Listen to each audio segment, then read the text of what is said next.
Hello friend.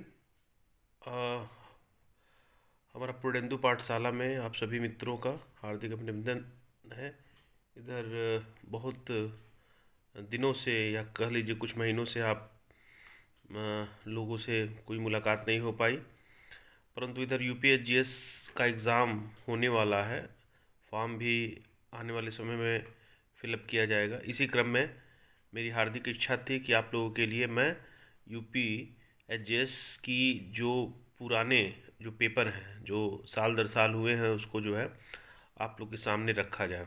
इसी क्रम में यूपी एचजीएस 2009 का ये जो पेपर है उसको मैं रख रहा हूँ। एक एक क्वेश्चन आप ध्यान से देखते जाइएगा। पहला क्वेश्चन है कि अनुच्छेद 21 में विद्यमान अभिव्यक्ति विधि द्वारा स्थापित प्रक्रिया का विस्तार क्षेत्र मामले में स्पष्ट किया जाता है। तो इसमें जो आंसर होगा, ठीक है, मेनका गांधी वर्सेस भारत संघ। चूँकि जल्दी जल्दी क्वेश्चन करना है ताकि आप कम समय में अधिक से अधिक क्वेश्चन को टच कर लीजिए और सारी सीरीज कंप्लीट हो जाए, ठीक है। अच्छा, अब हम क्वेश्चन नंबर 2 में आते हैं। क्वेश्चन नंबर 2 है मित्रों कि अनुच्छेद 356 का विस्तार क्षेत्र मामले में स्पष्ट किया गया है क्या? SR बोमई बनाम भारत संघ। क्वेश्चन नंबर आपका 3 हो गया, ग्रहण का सिद्धांत अनुच्छेद किसमें है? तो यह 13 के संबंध में है, ठीक है। क्वेश्चन नंबर 4 है आपका, संविधान के अनुच्छेद 15(1) द्वारा प्रदत्त मौलिक अधिकार उपलब्ध है। ये इसमें क्या उपलब्ध है? तो ये होगा आपका किसी भी नागरिक को, ठीक है ना। आपका 5वां नंबर का क्वेश्चन है, सामूहिक उत्तरदायित्व का सिद्धांत अनुच्छेद किस में समाविष्ट किया गया है? तो ये अनुच्छेद 75 में समाविष्ट किया गया है। आपका इधर आ गया, सिविल सेवकों की संवैधानिक रक्षोपयापाय अनुच्छेद किस में है? तो ये सेक्शन 311 में है, ठीक है ना। धारा 114 साक्ष्य अधिनियम वर्णन करता है किसमें? ये प्रश्न गलत दिखा रहा है, ठीक है ना। ये इसमें चारों ऑप्शन है, ये प्रश्न गलत दिखा रहा है। इसमें कह रहा है कि उपधारणा विधि का नियम है जो न्यायालय को प्रथम दृष्टया एक निश्चित अनुमान की ओर ले जाती है। धारा 114 के अधीन आने वाली उपधारणाएं खंडनीय है। यह तथ्य की उपधारणा है, ठीक है ना, तथ्य की उपधारणा, इसमें ऑप्शन ही नहीं है, ठीक। नेक्स्ट आप क्वेश्चन नंबर 8 में आ जाइए कि भारतीय साक्ष्य अधिनियम लागू होता है किस पे लागू होता है? इसमें 3 ऑप्शन दिए हुए हैं। अधिकरण के समक्ष कार्यवाहियों को, किसी न्यायालय या अधिकारियों के समक्ष प्रस्तुत किए गए शपथ पत्रों को, मध्यस्थ के समक्ष कार्यवाहियों को, इनमें से कोई नहीं, ठीक है ना। तो नन ऑफ द एबव यानी इनमें से कोई नहीं। पुलिस की अभिरक्षा के वक्त की गई स्वीकृतियाँ क्या होंगी? अग्राह्य होंगी, ठीक है। फिर विशेषज्ञों की राय जो है अधीन सुसंगत है, किसमें होगा इसका आंसर? इसका आंसर आपका हो जाएगा साक्ष्य अधिनियम की धारा 45 और साक्ष्य अधिनियम की धारा 46, यानी उपयुक्त दोनों जो है इसमें अधीन सुसंगत होगा। विशेषज्ञों की राय इन दोनों 45 और 46 धाराओं के अधीन सुसंगत होगा।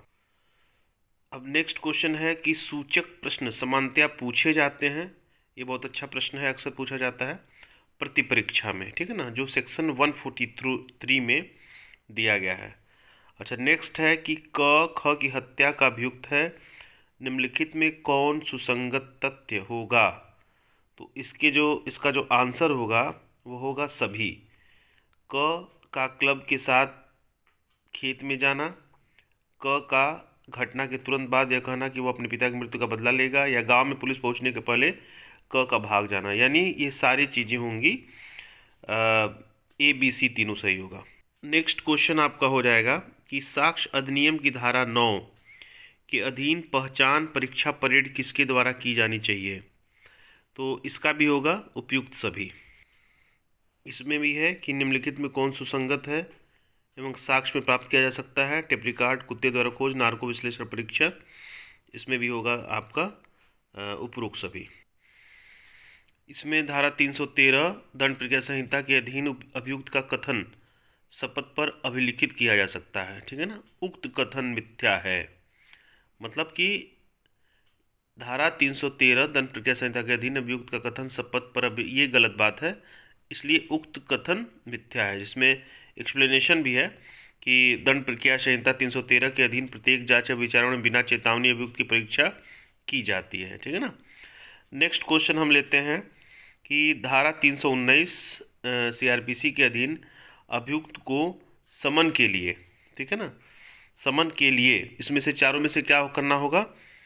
समन में से आप में जो है 161 CRPC के अधीन कथन सुसंगत है, विचारण में शपथ पर कथन सुसंगत है, उपयुक्त दोनों कथन सुसंगत है, उपयुक्त में से कोई नहीं। तो ये चौथा वाला आंसर होगा कि उपयुक्त में से कोई नहीं। क्वेश्चन नंबर 17, विचारण का सामान्यतया स्थान है जहां अपराध कारित किया गया है। ठीक है। दंड प्रक्रिया संहिता 161 के अधीन कथन प्रयोग किया जा सकता है किसी न्यायालय में कथन का खंडन करने के लिए, यानी ऑप्शन सी होगा इसमें। समन किए जाने के पूर्व अभियुक्त को अधिकार प्राप्त है। ठीक है। कार्यवाही में भाग लेने का कोई अधिकार नहीं, कभी कोई अधिकार नहीं, और कार्यवाही को देख सकता है परंतु भाग नहीं ले सकता। ये भी है आपका ऑप्शन सी। इसमें है कि मजिस्ट्रेट द्वारा जांच संचालित की जाती है, तो इसका जो आंसर होगा प्रथम दृष्टया मामला प्राप्त करने के लिए। अब इसमें आ गया वारंट मामला का तात्पर्य ऐसा मामला है जो मृत्यु, आजीवन कारावास या 2 वर्ष से अनधिक की अवधि के लिए कारावास से दंडनीय अपराध से संबंधित। नेक्स्ट जो क्वेश्चन है, विचारण न्यायालय CRPC की धारा 389(3) के अधीन दोष सिद्धि के पश्चात अभियुक्त को जमानत पर कब निर्मुक्त कर सकता है? इसका आंसर है जहां अभियुक्त जमानत पर हो एवं कारावास के 3 वर्ष से अधिक न हो। ठीक है। अब आप आ जाइए क्वेश्चन नंबर 23 में। इसमें क्या कह रहा है कि निम्नलिखित में किसको दाखिल करने की विहित समय परिसीमा अधिनियम की धारा 5 के उपबंधों को लागू करके बढ़ाया या माफ़ नहीं किया जा सकता? यह आपका हो जाएगा आदेश 21 CPC के अधीन निष्पादन के लिए आवेदन। यह इसका आंसर भी हो जाएगा। वाद संस्थित करने के समय निम्नलिखित प्रावधान में से किसका आश्रय ले करके बढ़ाया जा सकता है? ठीक है। तो इसमें इसका आंसर होगा परिसीमा अधिनियम 1963 की धारा 5 के तहत। नेक्स्ट क्वेश्चन जो है ये आपका है, डिग्री के निष्पादन के लिए आवेदन कुछ विलंब से अर्थात परिसीमा की विहित अवधि के पश्चात दाखिल किया जाता है। विलंब परिसीमा अधिनियम की धारा 5 का आश्रय लेकर के माफ़ किया जा सकता है, पहला। दूसरा, विलंब धारा 148 CPC के अधीन माफ़ किया जा सकता है। तीसरा, विलंब धारा 151 CRPC के अधीन न्यायालय की अंतर्निहित शक्तियों के अधीन माफ़ किया जा सकता है। तो इसमें चारों ऑप्शन होंगे, मतलब उपयुक्त में से कोई नहीं। इसमें चारों ऑप्शन, जो तीनों ऑप्शन दिए गए हैं, यही तीनों गलत हैं, उपयुक्त में से कोई नहीं। हाँ मित्रों, अब क्वेश्चन नंबर 50 से हम शुरू करेंगे, क्योंकि 25 क्वेश्चन आपके GK और जो उसमें और लैंग्वेज से संबंधित जो क्वेश्चन आते हैं वो इसमें ऐड किया गया था, जो कि समय समय के साथ बदलता रहता है। हम लोगों को ला से मतलब है, इस वजह से ला के क्वेश्चन हम यहाँ पे रख रहे हैं। अब 15 नंबर क्वेश्चन से ये शुरू हो रहा है, जिसमें है एक डिग्री के निष्पादन में निष्पादन न्यायालय द्वारा जंगम संपत्ति का नीलाम विक्रय द्वारा किया गया। नीलाम क्रेता 30 दिनों को समाप्ति के पूर्व तब और वही संपूर्ण नीलाम मूल्य निश्चित करता है और नीलाम की गई संपत्ति का परिधान कर लेता है। यह शिकायत करते हुए नीलाम तात्विक अनियमितता के साथ किया गया था। आक्षेप नीलाम की तिथि से 30 दिनों के भीतर तात्विक अनियमितता के साथ किया गया था। आक्षेप नीलाम की तिथि से 30 दिनों के भीतर दाखिल किया जाता है। बताइए निम्नलिखित में से कौन सा विदितः सत्य होगा? जिसमें ये 4 ऑप्शन दिए गए हैं, जिसमें इसका आंसर जो होगा मित्रों, वर्तमान मामले में विक्रय को कोई संपुष्टि आवश्यक नहीं है। ठीक है ना। अब ये नेक्स्ट क्वेश्चन हो गया आपके सामने। एक लंबित वाद से उत्पन्न प्रकीर्ण अपील में प्रतिवादी अपीलार्थी की मृत्यु हो जाती है एवं प्रतिस्थापन के लिए आवेदन दाखिल एवं अनुज्ञात किया जाता है। अपील तत्पश्चात 3 वर्ष के बाद निर्णित की जाती है। तत्पश्चात जब वाद ग्रहण किया जाता है तब प्रतिवादी पक्ष से यह आक्षेप उठाया जाता है कि वाद उपशमित हो गया है क्योंकि उसमें विहित अवधि के भीतर मृतक के उत्तराधिकारियों ने प्रतिस्थापित करने के लिए कोई आवेदन दाखिल नहीं किया है। ऐसे वादी को उपलब्ध विधिक उपचार का सुझाव दीजिए। ठीक है ना। इसका जो है लास्ट वाला ऑप्शन होगा, प्रकीर्ण अपील में अनुज्ञात किया गया प्रतिस्थापन भी वाद में सुनिश्चित करेगा एवं प्रतिस्थापन के लिए आवेदन आवश्यक नहीं है क्योंकि उत्तराधिकारी अभिलेख पर है। नेक्स्ट क्वेश्चन, क्या निम्नलिखित प्रतिपादन विधितः सही है या नहीं? ठीक है ना। अब इसका है कि सिद्धांत जहाँ तक वाद पत्र के संशोधन से संबंधित है समान रूप से लिखित कथन के संशोधन को लागू होता है। वाद पत्र के संशोधन द्वारा काल बाधित अभिवाक लिखित कथन के मामले में भी उठाया जाना अनुज्ञात नहीं कर सकता। निम्नलिखित विकल्पों में से सही उत्तर बताइए। तो इसका सही उत्तर क्या है? ये जो लिखा गया है प्रतिपादन विधितः सही है या नहीं, तो ए ऑप्शन होगा, यह सही है। नेक्स्ट क्वेश्चन, निम्नलिखित मामले में किसमें वाद पत्र उचित न्यायालय में प्रस्तुतिकरण के लिए वापस किए जाने हेतु आदेशित किया जाता है? ठीक है ना। तो इसका आंसर हो जाएगा डी, मतलब कि बी और सी। वादी प्रादेशिक सीमाओं के संबंध में गलत न्यायालय का चयन करता है तथा वादी आर्थिक सीमाओं के संबंध में गलत न्यायालय का चयन करता है। यानी ये दोनों ऑप्शन आपके हो जाएंगे बोथ, बी और सी। नेक्स्ट क्वेश्चन है कि निम्नलिखित में कौन सिविल न्यायालयों की अधिकारिता के अपवर्जन पर महत्वपूर्ण वाद है? तो पहला वाला है धूलाभाई बनाम मध्य प्रदेश राज्य। अच्छा, नेक्स्ट क्वेश्चन जो है, उस व्यक्ति को जो गांव की भूमि को क्षतिग्रस्त किया है या दुर्विनियोग किया है या अपराधिकृत रूप में कब्जे में पाया गया है, जो बेदखल करने के लिए नोटिस जारी करने तथा उसमें क्षतिपूर्ति वसूल करने के लिए कौन सक्षम प्राधिकारी है? तो इसमें आपका संबंधित सहायक कलेक्टर होगा। आंसर सी होगा, संबंधित सहायक कलेक्टर। ठीक है ना मित्रों। ये अब क्वेश्चन जो आ रहे हैं ये रेवेन्यू से ही है, तो वही मैं इसको दिखा रहा हूँ आपको। वर्तमान में उत्तर प्रदेश जमींदारी उन्मूलन एवं भूमि सुधार अधिनियम 1950 में अधीन धारक के वर्ग हैं। कौन कौन से हैं? तो इसमें ऑप्शन सी हो जाएगा, अंतरणीय अधिकार वाला भूमिधर, अंतरणीय अधिकार वाला भूमिधर और अंतरणीय एवं शासकीय पट्टेदार। ऑप्शन सी होगा। ठीक है ना। नेक्स्ट क्वेश्चन है कि निम्नलिखित में कौन उत्तर प्रदेश शहरी भवन किराए पर देने, किराए पर बेदखली का विनिमय अधिनियम 1972 के प्रवर्तन में उन्मुक्त नहीं है? तो इसका ऑप्शन हो जाएगा आपका सी वाला, कोई भवन जिसका किराएदार सरकार या स्थानीय प्राधिकारी या लोक क्षेत्र निगम या कैंटोनमेंट बोर्ड हो। यह ऑप्शन सी इसका सही होगा। नेक्स्ट है, निम्नलिखित में कौन उत्तर प्रदेश शहरी भवन किराए पर देने या किराए एवं बेदखली का विनिमय अधिनियम 1972 की धारा 20 के अधीन बेदखली के लिए वाद संस्थित करने हेतु आधार नहीं है? ठीक है, तो इसका ऑप्शन हो जाएगा सी, यह कि किराएदार के बिना भवन स्वामी की अनुमति के किराए के स्थान में अपने साथ एक संबंधी को रहने के लिए अनुज्ञात किया गया है। 59 वाला क्वेश्चन है कि निम्नलिखित में उत्तर प्रदेश शहरी भवन किराए पर देने, किराए पर बेदखल का विनिमय अधिनियम 1972 की धारा 21 के अधीन निर्मुक्त के आधार नहीं है? सी होगा, आवासीय भवन के मामले में वृत्ति के प्रयोजन हेतु अभियोग के लिए। ठीक है ना, सी होगा। नेक्स्ट है, नगरपालिका बोर्ड का अध्यक्ष आरोपों पर निम्नलिखित में से किसके द्वारा हटाया जा सकता है? तो ये राज्य सरकार द्वारा। ठीक है ना। नेक्स्ट क्वेश्चन होगा, निम्नलिखित में कौन सी गांव सभा के प्रधान को हटाने के लिए सही प्रक्रिया है? तो इसकी सही प्रक्रिया है आपका प्रधान गांव सभा के उपस्थित और मत देने वाले सदस्यों के 2/3 बहुमत द्वारा हटाया जा सकता है। ठीक है ना।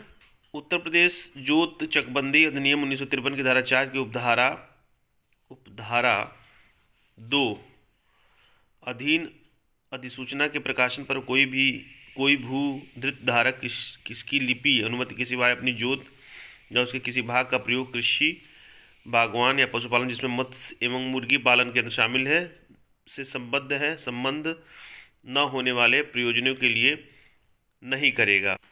क्या के लिए नहीं करेगा? चकबंदी बंदोबस्त अधिकारी। प्रयोजनों के लिए नहीं करेगा चकबंदी बंदोबस्त अधिकारी।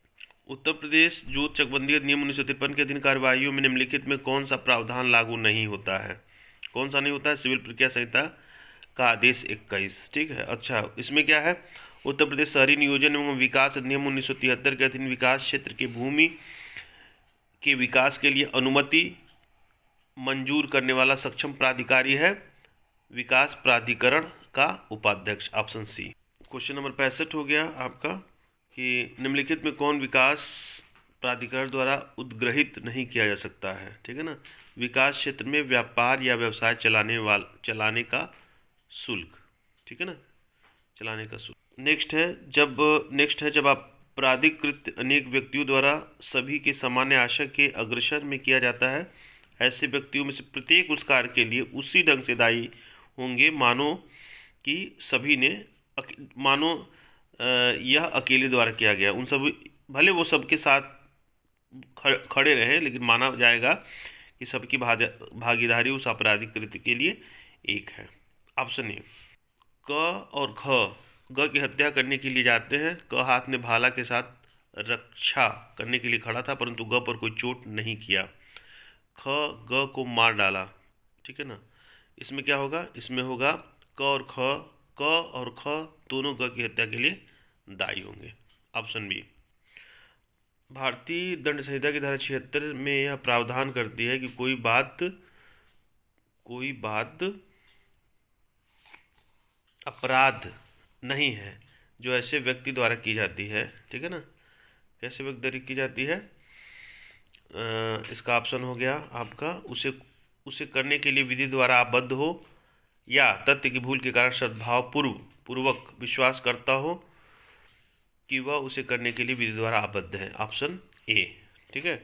नेक्स्ट क्वेश्चन है कि भारतीय दंड संहिता की कौन सी धारा असंवैधानिक एवं भारत का संविधान के अनुच्छेद 14 में 21 के उल्लंघन में घोषित की गई है? तो ये हो गया आपका ऑप्शन सी। ऑप्शन सी हो जाएगा 303 सेक्शन। नेक्स्ट है आपराधिक दायित्व के बचने हेतु मतदाता के बचाव के लिए मतदाता उसकी इच्छा या ज्ञान के बिना दी जा सकती है। नेक्स्ट, दो पक्षकारों के बीच स्वतंत्र लड़ाई के मामले में क्या होगा? किसी पक्षकार को प्राइवेट प्रतिरक्षा का कोई अधिकार उपलब्ध नहीं है। Option C. आईपीसी की धारा 307 के अधीन अपराध को साबित करने के लिए हत्या कारित करने के आशय को साबित किया जाना चाहिए। Option A. हत्या कारित करने की तैयारी क्या है? दंडनीय है, दंडनीय नहीं है, जुर्माना सहित दंडनीय, उपयुक्त सभी। दंडनीय नहीं है। Option B. डकैती करने की तैयारी, ठीक है ना, ये दंडनीय है। Option A. छल के अपराध के लिए छल करने का आशय विद्यमान होना चाहिए प्रारंभ से ही। Option D. शब्द प्रतिरोध का सही अर्थ कौन है? तो प्रतिषेध इसका सही है। Option B.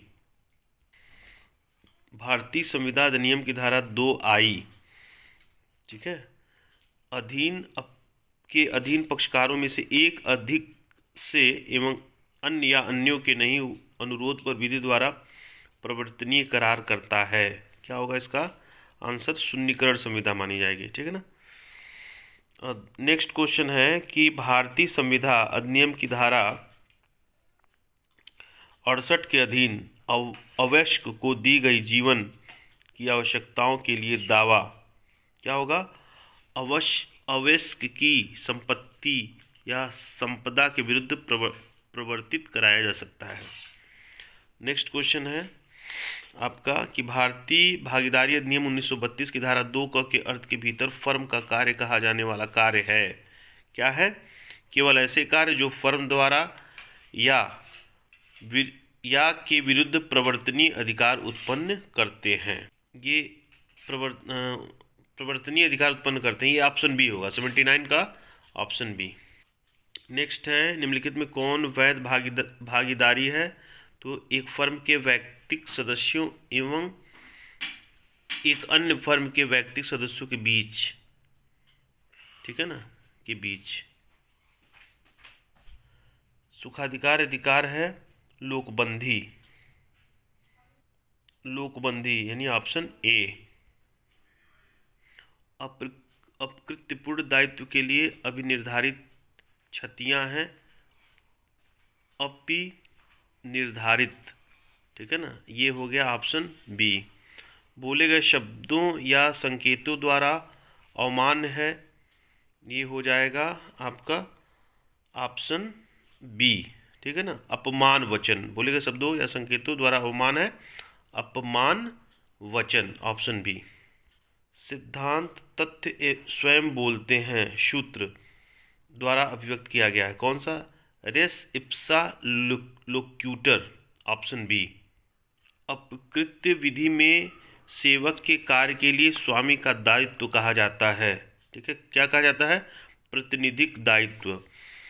नेक्स्ट है, आपको संपत्ति प्रतिनिधिक दायित्व 85 का सी होगा, ठीक है ना। 86, आपको संपत्ति अंतरण अधिनियम की उस विशेष धारा को पहचानता है जिसमें निम्नलिखित उद्धरण संबंधित हैं। क्या है? जहां अनुज्ञापित ऐसे भूमि में हित की अनुज्ञप्ति के लिए तात्पर्यित हुआ है जो उस संपत्ति धारित नहीं करता है परंतु तत्पश्चात अर्जित करता है, उसके पश्चातवर्ती अर्जन का लाभ स्वतः उसके पूर्ववर्ती अनुज्ञप्तधारी को या जैसा या सामान्य रूप से अभिव्यक्त किया जाए विबंधन की पूर्ति करता है, ठीक है। जाता है, किसमें जाता है? उपयुक्त में से कोई नहीं, ऑप्शन डी, उपयुक्त में से कोई नहीं माना जाएगा। धारा 40, 41, 42 तीनों नहीं माने जाएंगे, ठीक है ना।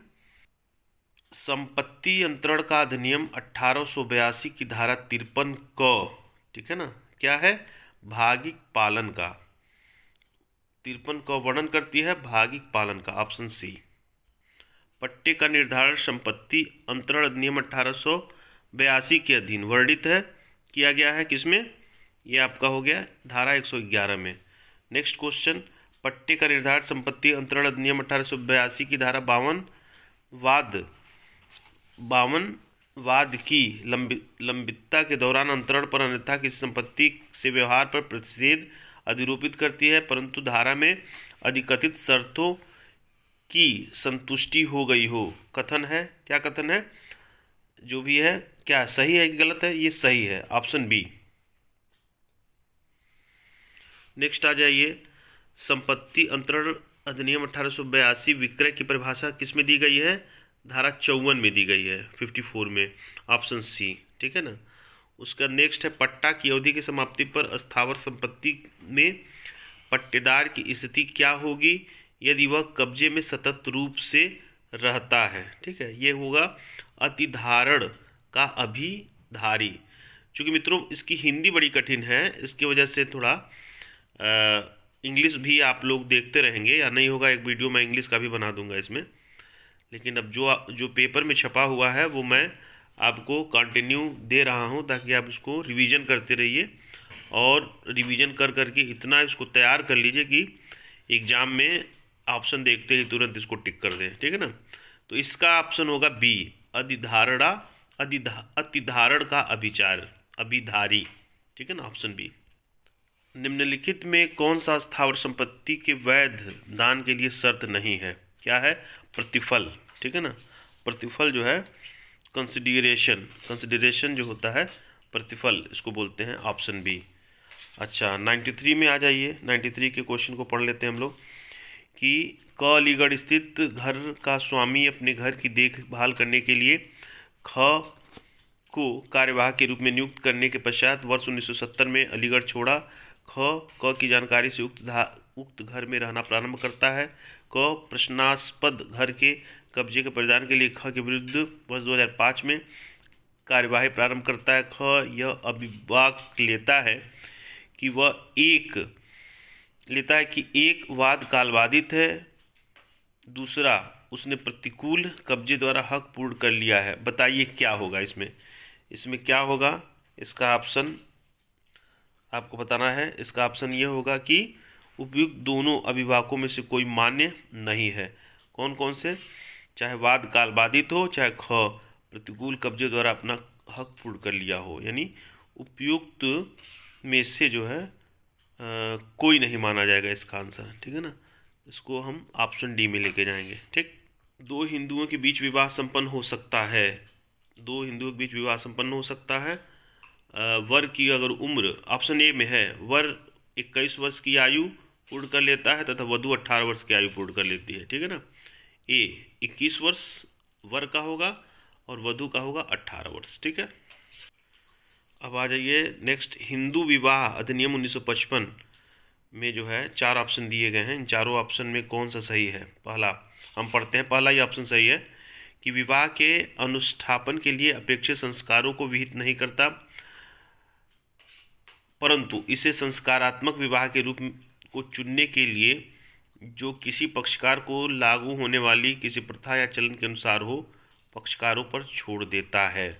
ऑप्शन ए सही है। ठीक है ना, नेक्स्ट है हिंदू विवाह अधिनियम 1955 की धारा 16 बच्चों की धर्मस्थता प्रदान करता है। ठीक है ना, क्या करता है? ये होगा दोनों शून्य एवं शून्यकरण विवाह।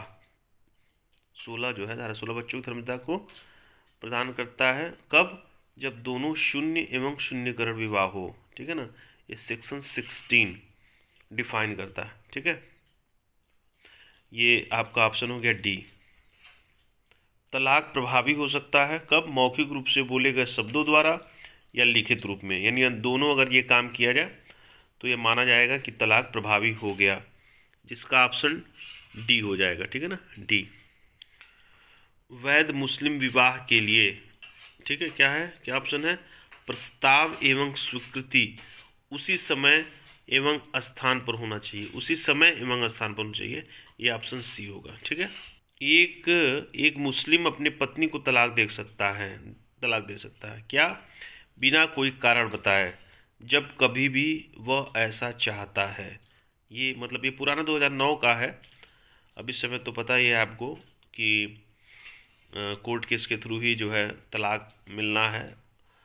फ़िलहाल शरीयत के अनुसार भी कुछ मुस्लिम भाई बंधु इसको कर लेते हैं, लेकिन फ़िलहाल जो ऑप्शन उस समय का है 99 में क्वेश्चन में कि एक मुस्लिम अपनी पत्नी को तलाक दे सकता है, ऑप्शन ए माना जाएगा कि बिना कोई कारण बताए जब कभी वह ऐसा चाहता है।